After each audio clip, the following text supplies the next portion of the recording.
Hey guys, അപ്പോൾ നമ്മൾ ഭൂമിയിൽ പോയിട്ടുണ്ടായിരുന്നു. നമ്മുടെ ട്രിവാൻഡ്രത്ത് പുതുതായിട്ട് ഓപ്പൺ ചെയ്ത ഭൂമി. അപ്പോൾ അവിടെ എന്താണെന്ന് വെച്ച് കഴിഞ്ഞാൽ കുറച്ച് നാൾ നമ്മൾ ഇങ്ങനെ പ്ലാൻ ചെയ്ത് പോസ്റ്റ്പോണ്ടായി പോകുമായിരുന്നു. അങ്ങനെ ഒടുവിൽ നമ്മൾ പോയി. പക്ഷെ അടുത്ത വീഡിയോസൊക്കെ ഫോണിലെ മെമ്മറി നിറഞ്ഞത് കൊണ്ട് ഡിലീറ്റ് ആയി പോയി ഗൈസ്. അപ്പോൾ കൈൻഡ്ലി ബെയർ വിത്ത് മീ. ഞാൻ ഫോട്ടോസൊക്കെ വെച്ചിട്ട് കുറച്ചൊരു റിവ്യൂ ചെയ്യാമെന്നാണ് വിചാരിച്ചത്. അവിടുത്തെ എന്താണ് പറയാ, അവിടുത്തെ പ്രത്യേകത എന്താണെന്ന് വെച്ചാൽ റിസർവ് ചെയ്ത് പോകുന്നതാണ് എന്തായാലും നല്ല ഐഡിയ. അവിടുത്തെ എക്സ്റ്റീരിയർ വളരെ മനോഹരമായിരുന്നു, ഭയങ്കര എൻജോയബിൾ ആയിരുന്നു. അവിടെ ഡൈനിങ് ഉണ്ടായിരുന്നില്ല, മഴ സമയത്താണ് ഞാൻ പോയത്.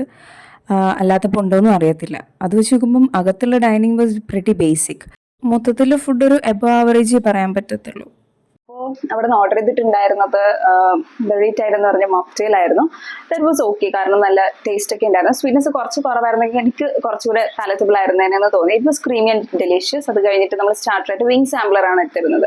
അപ്പോൾ അതിലുള്ള പ്രശ്നം എന്താണെന്ന് വെച്ച് കഴിഞ്ഞാൽ എന്താ പറയുക, അത് കുറച്ച് ഡ്രൈ ആയിരുന്നു. ടേസ്റ്റ് വാസ് ഓക്കെ, പക്ഷേ കുറച്ച് ഡ്രൈ ആയിട്ട് എനിക്ക് പേഴ്സണലി തോന്നി. അത് കഴിഞ്ഞിട്ട് നമ്മൾ എന്ത് ചെയ്തു, മെയിൻ ഡിഷായിട്ട് ഗ്രീൻ ആപ്പിൾ പാസ്തയാണ് ഓർഡർ ചെയ്തിട്ടുണ്ടായിരുന്നത്. അത് സോസ് വളരെ ടേസ്റ്റി ആയിരുന്നു, പക്ഷേ the pasta was under cooked. എനിക്ക് ഭയങ്കര ഡിസപ്പോയിൻമെന്റ് ആയിരുന്നു അത്. പോരാത്തതിന് ആ സോസ് ഫിനിഷ് ചെയ്യാൻ വേണ്ടിയിട്ട് ബ്രെഡ് തന്നിട്ടുണ്ടായിരുന്നില്ല.